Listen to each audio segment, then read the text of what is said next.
Hello everyone. Subject concrete technology. New chapter આપણે આજે start કરવાનું છે હાર્ડનેટ કોન્ક્રીટ. હાર્ડનેટ કોન્ક્રીટ એટલે તો શું? તો જ્યારે કોન્ક્રીટના આપણે બે પાર્ટ પડે છે કે જ્યારે કોન્ક્રીટનું જે મિશ્રણ તૈયાર થાય, સિમેન્ટ, રેતી, કપચી, પાણી આ બધાને ભેળવીને મિશ્રણ જે તૈયાર થાય એને શું કહેવાય? તો કે ફ્રેશ કોન્ક્રીટ કહેવાય. અને અવસ્થાને શું કહેવાય? તો કે પ્લાસ્ટિક સ્ટેટ કહેવાય. રેડી? પણ જ્યારે કોન્ક્રીટ આપણે મિશ્રણ તૈયાર થાય તેને તો આપણે ફ્રેશ કોન્ક્રીટ કહીએ છીએ. ત્યારબાદ 28 દિવસ સુધી એનું ક્યોરિંગ કરીએ. રેડી? એટલે કે એને પાણી આપીએ અને જે પ્રોસેસ થાય એને શું કહેવાય? પછી જે કોન્ક્રીટ કેવું બની જાય છે? સખત. એટલે એને શું કહેવામાં આવે છે? Hardened concrete. તો ફર્સ્ટ આપણે એની ડેફિનેશનની વાત કરવાની છે હાર્ડનેડ કોન્ક્રીટની. Concrete ingredients like sand, cement, aggregate, water, this all are mixes properly proportion and compact the 28 days of curing then concrete makes like stone hardened. મેં તમને કીધું ને કે આપણે કોન્ક્રીટના જે ઇન્ગ્રેડિયન્ટ્સ હોય, ઘટકો, રેતી, સિમેન્ટ, કપચી, પાણી આ બધાનું મિશ્રણ તૈયાર થાય પ્રોપરલી પ્રોપોર્શન પ્રમાણથી અને કોમ્પેક્શન કરીએ ત્યારબાદ તેનું કેટલા દિવસ ક્યોરિંગ કરવામાં આવે? 28 દિવસ. અને એક આપણે હાર્ડ સ્ટોન એટલે કે પથ્થર જેવો સખત બને છે તેને શું કહેવાય છે? Hardened concrete. It is called hardened concrete. Next topic છે principal properties of concrete. Ready? કોન્ક્રીટના મુખ્ય ગુણધર્મો તો કયા કયા હોય? તો મેઇનલી 2 ટાઈપ્સમાં હોય. ફર્સ્ટ હોય પ્લાસ્ટિક કન્ડિશન અને સેકન્ડ વન હોય હાર્ડનેડ સ્ટેટ અથવા તો કન્ડિશન. પ્લાસ્ટિક એટલે પ્લાસ્ટિક સ્થિતિ. મેં તમને કીધું ને કે કોન્ક્રીટની બે અવસ્થા હોય, એક ફ્રેશ અથવા તો પ્લાસ્ટિક અને સેકન્ડ હોય હાર્ડનેડ સ્ટેટ અથવા તો કન્ડિશન. પ્લાસ્ટિક કન્ડિશનમાં શું આવે ધ્યાનમાં રાખવાના ગુણધર્મો? તો કે વર્કેબિલિટી, સેગ્રીગેશન, બ્લીડિંગ, રેડી જેવા ગુણધર્મો અગત્યના છે. હાર્ડનેડ સ્ટેટમાં શું આવશે? સ્ટ્રેન્થ. તો સ્ટ્રેન્થ કઈ કઈ? તો કે કમ્પ્રેસિવ સ્ટ્રેન્થ, રેડી, દાબ સામર્થ્ય, ફ્લેક્ઝરલ સ્ટ્રેન્થ, નમન સામર્થ્ય, પછી resist to tear and wear, ઘસારા સામે અવરોધ. પછી આવશે ડ્યુરેબિલિટી. ડ્યુરેબિલિટી એટલે શું થાય? ટકાઉપણું. વેધર બેરિયર, હવામાનનો અવરોધ કરે. પછી કેમિકલ બેરિયર એન્ડ કોરોઝન, રાસાયણિક અવરોધ અને કાટ લાગવો. કોરોઝન એટલે શું થાય? કાટ લાગવો. પછી આવશે ઇમ્પેર્મેબિલિટી એટલે અપારગમ્યતા. પછી આવશે અધર પ્રોપર્ટીઝ. અન્ય ગુણધર્મો કેવા કેવા હોય? તો કે શ્રિંકેજ એન્ડ મોઇસ્ચર મૂવમેન્ટ, સંકોચન અને ભેજમાં થતા ફેરફાર. પછી આવશે ઇલાસ્ટિસિટી, ક્રીપ, સ્થિતિસ્થાપકતા. પછી ક્રીપ એટલે શું થાય? સરકણ. પછી આવશે લાસ્ટ થર્મલ એક્સપાન્શન, ઉષ્મીય વિસ્તરણ. Next topic is test for hardened concrete. Ready? કયા કયા પ્રકારના આપણે ટેસ્ટ કરવામાં આવે છે હાર્ડનેડ કોન્ક્રીટ માટે તે પહેલાં આપણે એના પર્પઝની વાત કરી લઈએ. Purpose of testing hardened concrete. To confirm that the concrete used at site has developed desired strength. Ready? તો કે કોન્ક્રીટને પૂરતું સ્ટ્રેન્થ એટલે કે સામર્થ્ય ન મળે તે નક્કી કરવા માટે. Second, to control quality of concrete. કોન્ક્રીટની ગુણવત્તા એટલે કે ક્વોલિટી કેવી છે તે જાણવા માટે. Compression strength test gives compressive strength of concrete. Compressive strength of concrete is required for structural design. Ready? Compression ટેસ્ટથી કોન્ક્રીટની આપણને શું મળે છે? કમ્પ્રેસિવ સ્ટ્રેન્થ મળે છે. અને કમ્પ્રેસિવ સ્ટ્રેન્થનો ઉપયોગ કરીને સ્ટ્રક્ચરલ ડિઝાઇનમાં અને કોન્ક્રીટ પરના સંશોધન કરવા માટે તેનો યુઝ થાય છે. Next point, bond between steel and concrete is studied by bond strength test. Ready?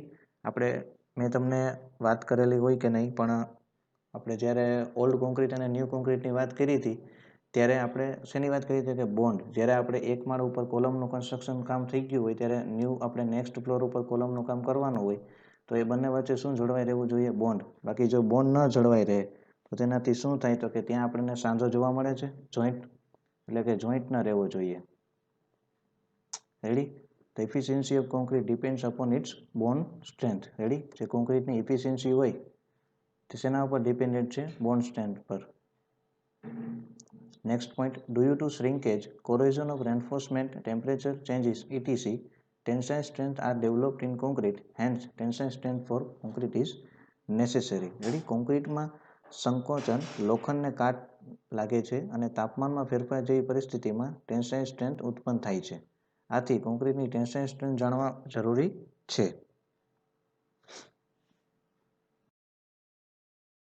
Test for hardened concrete.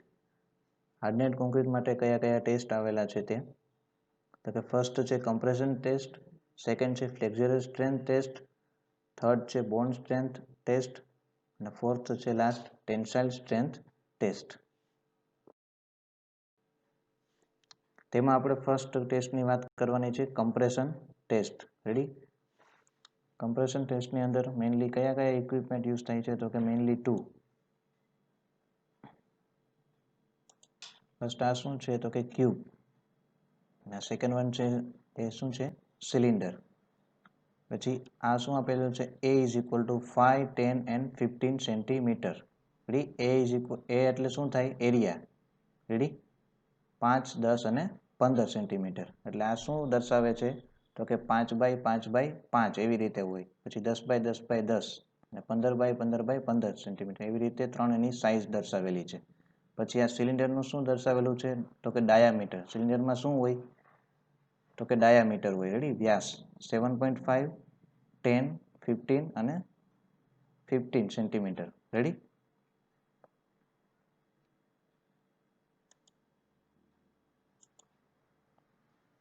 First એમાં આપણે મોલ્ડ યુઝ કરવામાં આવે છે.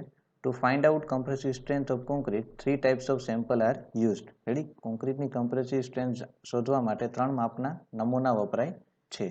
This moulds are made of steel અથવા તો કાસ્ટ આયરન. આ જે મોલ્ડ હોય તે શેના બનેલા હોય છે સ્ટીલ અથવા તો cast આયરનના.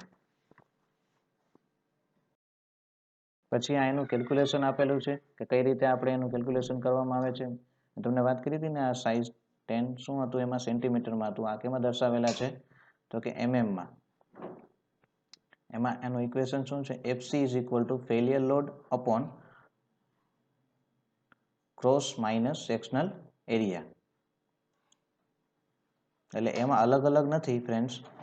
Failure load upon cross sectional area આખું છે. રેડી? એમાં માઇનસ બાદબાકી ન કરતા કે ક્રોસ માઇનસ સેક્શનલ એરિયા એવી રીતે નથી.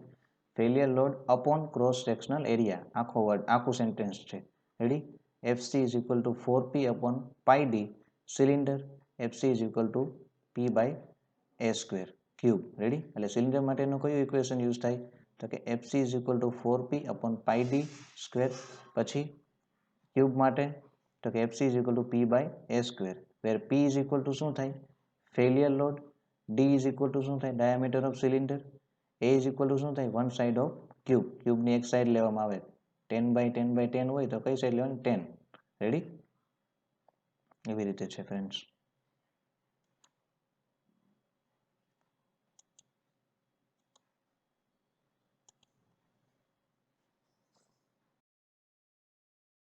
The following dimensions do not change for different types of mold. Ready?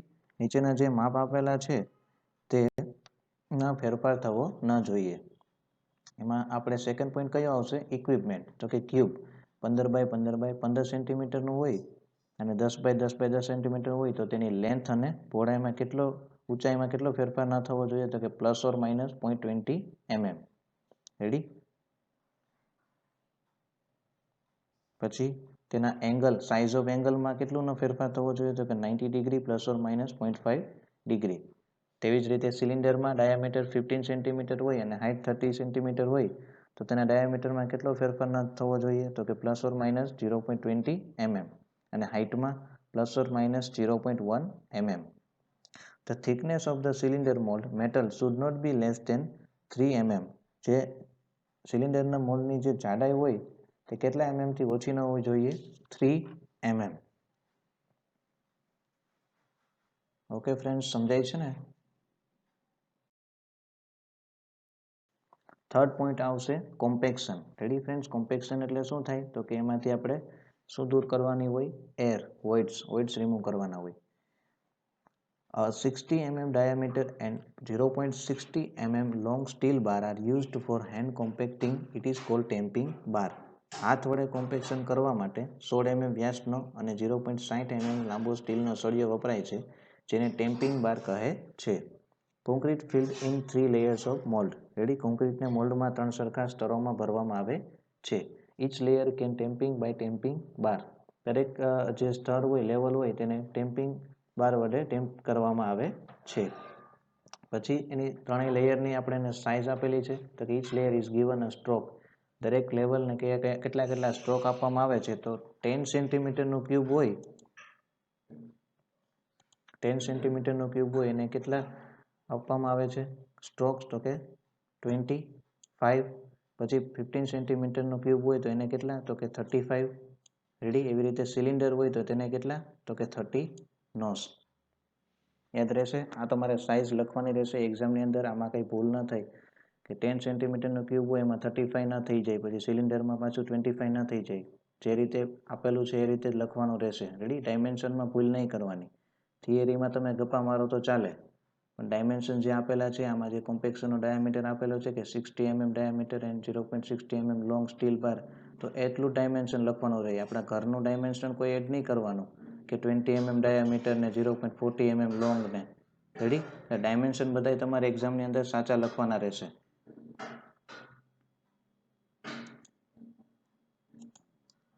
વાઇબ્રેટેડ table is used for compaction. Ready, compaction કરવા માટે આમાં શેનો યુઝ થાય છે, તો કે વાઇબ્રેટેડ ટેબલ એક આપણે મેથડ આવે છે કોમ્પેક્શનની, તેનો યુઝ કરવામાં આવે છે. After compaction top surface is finished by using trowel. Ready, compaction થઈ જાય પછી જે એની ઉપરની સપાટી હોય એને શું કરવામાં આવે છે, ફિનિશિંગ કરવામાં આવે છે, એટલે સપાટીને સ્મૂથ કરવામાં આવે છે. કેના મદદથી, તો કે ટ્રોવેલ આવે ને, આપણી દેશી ભાષામાં કહીએ તો ચુનેડો કહીને, એનાથી એને શું કરવામાં આવે છે, એ સપાટીને સ્મૂથ કરવામાં આવે છે. The mold is covered with glass અથવા તો plate to prevent evaporation of water from the head. Ready, જે ટોપ ઉપરથી મથાળેથી પાણીનું બાષ્પીભવન રોકવા માટે મોલ્ડને કાચ અથવા તો ધાતુની પ્લેટ વડે ઢાંકવામાં આવે છે. Ready,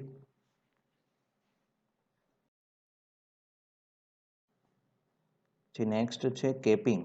capping is required when the cylinder sample has both ends plane, the axis of the sample is not perpendicular. તો કે જ્યારે સિલિન્ડરના નમૂનામાં જ્યારે બંને છેડા કેવા હોય છે, સમતલ, અને નમૂનાની એટલે કે જે સેમ્પલ લીધેલું હોય એની એક્સિસ એ લંબ ન હોય, એટલે કેવી ન હોવી જોઈએ, પરપેન્ડિક્યુલર. ત્યારે કેપિંગ કરવાની જરૂરિયાત પડે છે. ક્યારે કેપિંગની જરૂરિયાત પડે, કે જ્યારે જે આપણે સિલિન્ડરમાં જે નમૂનો લીધેલો હોય એના બંને છેડા કેવા હોવા જોઈએ, તો કે પ્લેન, અને જે આપણે સેમ્પલ લીધેલું હોય એ એક્સિસને કેવું ન હોવું જોઈએ, પરપેન્ડિક્યુલર, એટલે કે લંબ ન હોય, ત્યારે આપણે કેપિંગ કરવાની જરૂરિયાત પડે છે. Capping can be done immediately after casting 2 to 3 hours before testing the specimen. Ready, capping આપણે ક્યારે કરવાનું હોય, કે આપણે કાસ્ટ કર્યાના 2 થી 3 કલાક પછી આપણે કેપિંગ કરવાની જરૂરિયાત રહે છે. અને before testing the specimen. Ready, એટલે કાસ્ટ કર્યાના 2 થી 3 કલાકમાં, પણ કેની પહેલાં આપણે કરી લેવાનું, ટેસ્ટિંગ ધ સ્પેસિમેન. ટેસ્ટ કરતાં પહેલાં આપણે કેપિંગ કરી લેવું જોઈએ. For capping clean cement paste, ત્યાં ફ્રેન્ડ્સ પ્લાસ્ટર નહીં આવે, પેસ્ટ આવશે. Cement mortar, sulphur, hard plaster ETC are used. Ready, capping માટે ચોખ્ખી સિમેન્ટની પેસ્ટ, પછી cement mortar, sulphur, hard plaster વગેરેનો ઉપયોગ થાય છે. નેક્સ્ટ પોઈન્ટ છે ક્યોરિંગ. રેડી, ક્યોરિંગ એટલે શું થાય, તો કે પાણી આપવું. The sample for testing is kept molded at 27 plus or minus 2 Celsius and 24 plus or minus 1/2 hours up to 90%. Testing માટેના નમૂનાને 90% સાપેક્ષ, તો કે 27 ટેસ્ટિંગ માટેના નમૂનાને 90% સાપેક્ષ સાંદ્રતાએ 27 પ્લસ ઓર માઇનસ 2 સેલ્સિયસ તાપમાને, અને બીજું કયું આપેલું છે, 24 પ્લસ ઓર માઇનસ 1/2 કલાક મોલ્ડમાં રાખવામાં આવે છે. Then after do the necessary marking on the sample, open the mold and immerse the sample in fresh water. ત્યારબાદ નમૂના પર જરૂરી શું કરવામાં આવે છે, માર્ક કરવામાં આવે છે, અને મોલ્ડને શું કરવામાં આવે છે, ઓપન કરી ચોખ્ખા તાજા પાણીમાં નમૂનાને શું કરવામાં આવે છે, ડુબાડવામાં આવે છે. The maintained water temperature is 27 plus or minus 2 Celsius. Ready? પાણીનું તાપમાન હોય તે કેટલું જાળવવામાં આવે છે 27 ± 2 Celsius. This water necessary to change at every 7 days. જે આપણે વોટર મેન્ટેન કરેલું હોય, વોટરનું ટેમ્પરેચર જેટલું આપણે મેન્ટેન કરેલું હોય તેને કેટલા દિવસે બદલવામાં આવે છે તો કે 7 days. ત્યારબાદ લાસ્ટ શું આવશે, ક્યોરિંગ થયા પછી શું કરવાનું હોય આપણે એનું testing. For concrete cube, compressive strength test will be performed in 7 and 28 days. Ready, કોન્ક્રીટના cube માટે એની કમ્પ્રેસિવ સ્ટ્રેન્થનો ટેસ્ટ જાણવા માટે કેટલા દિવસે આપણે એનું ક્યોરિંગ કરવામાં આવે છે 7 અને 28 દિવસે. Before testing a sample, first sample out of the water, the surface water is wiped and test immediately. Ready, test કરતાં પહેલાં આપણે જે સેમ્પલ લીધેલું હોય તેને પાણીમાંથી શું કરવાનું, બહાર કાઢી અને સપાટી પરનું પાણી એને આપણે લૂછી અથવા તો સાફ કરી તરત જ ટેસ્ટ કરવામાં આવે છે. During testing, the direction in which the cube has been cast, it is stressed to be arranged in the machine in such a way that it loaded from the vertical direction.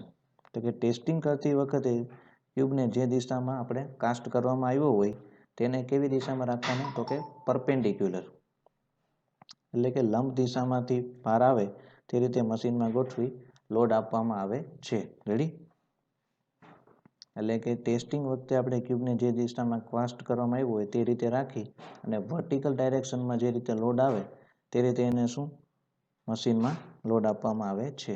Generally test will be done at 7 and 28 days. Ready, સામાન્ય રીતે આપણે test કેટલા દિવસમાં complete થઈ જાય છે તો કે 7 and 28 days, એટલે 7 અને 28 દિવસે. In which average strength is obtained by testing 3 samples each time. Ready, જેમાં દરેક વખતે 3 નમૂના ટેસ્ટ કરી તેની શું મેળવવામાં આવે છે, એવરેજ સ્ટ્રેન્થ, એટલે શું થાય, સરેરાશ સ્ટ્રેન્થ મેળવવામાં આવે છે. આ શું છે તો કે કમ્પ્રેશન મશીન. આપણે જે ક્યુબ અથવા તો સિલિન્ડરનો યુઝ કર્યો હોય તેને જે દિશામાં કાસ્ટ કર્યો હોય તેની વર્ટિકલ દિશામાં આ રીતે આમાં ઉપરથી લોડ આપવામાં આવે છે. રેડી, પછી ઉપર જે આપણે ડિજિટ આપણે હોય તેમાં આપણને માર્ક બતાવે છે કે એટલો લોડ, એટલે એની કમ્પ્રેસિવ જે માર્ક કરે જે સ્ટ્રેન્થે આમાં ક્યુબ કે જે રાખેલું હોય તે બ્રેક થાય. રેડી, આપણે ઉપરથી લોડ આપીએ જેટલો એને જે ટાઈમે એ બ્રેક થાય એમાં ક્રેક પડે એ ટાઈમને આપણે શું કરવાનો હોય, નોટિસ કરવાનો હોય અને એની શું કહેવાય તો કે કમ્પ્રેસિવ સ્ટ્રેન્થ. આ ક્યારે કમ્પ્રેશન ટેસ્ટિંગ મશીનમાં આપણે ટેસ્ટ કરવાનું તો કે 7 અને 28 દિવસે આપણે જ્યારે ક્યોરિંગ કરીએ ત્યાર પછી ટેસ્ટિંગ કરવામાં આવે છે.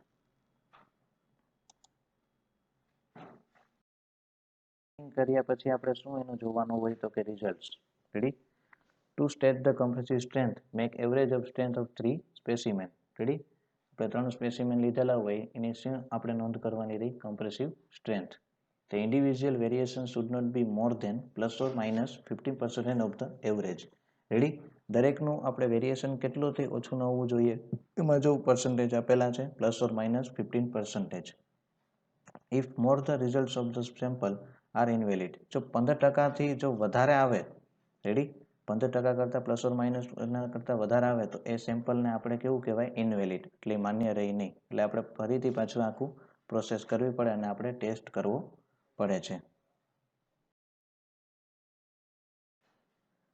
Thank you friends. આજના લેક્ચરની અંદર આપણે ન્યૂ ચેપ્ટર સ્ટાર્ટ કર્યું, હાર્ડનેટ કોન્ક્રીટ. તો હાર્ડનેટ કોન્ક્રીટ એટલે શું થાય તો કે જ્યારે આપણે કોન્ક્રીટનું 7 અને 28 દિવસને ક્યોરિંગ કર્યા પછી એ કેવો બને છે, પથ્થર જેવો સખત બને છે, તેને હાર્ડનેટ કોન્ક્રીટ કહેવાય. પછી આપણે શું જોયું તો કે પ્રોપર્ટીઝ જોઈ. રેડી, કોન્ક્રીટના ગુણધર્મો જોયા. એમાં કયા કયા હોય તો કે મેઇનલી 2 હોય, પ્લાસ્ટિક કન્ડિશન અને હાર્ડનેસ સ્ટેટ હોય. રેડી, પછી ટેસ્ટ ફોર હાર્ડનેટ કોન્ક્રીટ જોતા પહેલાં આપણે એના પર્પસ જોયા હતા. પર્પસ પછી આપણે ટેસ્ટ જોયો, કમ્પ્રેશન ટેસ્ટ. રેડી, તેમાં આપણે મોલ્ડ લેવાનો રહી. મોલ્ડ કયા કયા લેવાના તો કે એક સિલિન્ડર અને ક્યુબ. પછી એની સાઇઝ કેટલી હોય તો કે 10, 15 અને 5. સિલિન્ડરમાં ડાયામીટર કેટલો હોય 15 સેન્ટીમીટર અને હાઇટ કેટલી હોય 30 સેન્ટીમીટર. રેડી, પછી સેકન્ડ પોઈન્ટ કયો હતો, થર્ડ પોઈન્ટ કોમ્પેક્શન. રેડી, કોમ્પેક્શનમાં આપણે ડાયામીટર યાદ રાખવાના કે 16 mm ડાયામીટર હોવો જોઈએ અને 0.60 mm લોંગ હોવો જોઈએ. રેડી, પછી દરેક લેયરને કેટલા આપણે સ્ટ્રોક આપવાના તે જોયું હતું કે 10 સેન્ટીમીટરનો ક્યુબ હોય તેને 25 નોઝ આપવાના, 15 સેન્ટીમીટરનો ક્યુબ હોય એને 35 નોઝ આપવાના અને સિલિન્ડર હોય તેને 30 નોઝ આપવાના. રેડી. પછી આપણે એનું વાઇબ્રેટર કયું વાઇબ્રેટર યુઝ કર્યું હતું તો કે નીડલ વાઇબ્રેટર. પછી કર્યું હતું કેપિંગ. રેડી. કેપિંગ પછી શું જોયું હતું? ક્યોરિંગ. ક્યોરિંગ કેટલા દિવસે કરવામાં આવે તો કે 7 અને 28 દિવસે. પછી શું આપણે એનું જોયું હતું? ટેસ્ટિંગ. રેડી. અને લાસ્ટ આપણે જોયું હતું રિઝલ્ટ. રિઝલ્ટમાં આપણે શું જોયું હતું તો કે ±15% વેરિએશન ચાલે. જો એનાથી વધારે વેરિએશન આવે તો એ આપણે ટેસ્ટ કેવો ગણાય? ઇનવેલિડ. રેડી. એટલે આપણે ફરીથી પાછો એ ટેસ્ટ કરવાનો રહે છે. નેક્સ્ટ લેક્ચરની અંદર આપણે આના આગળના ટોપિક વિશે અભ્યાસ કરશું.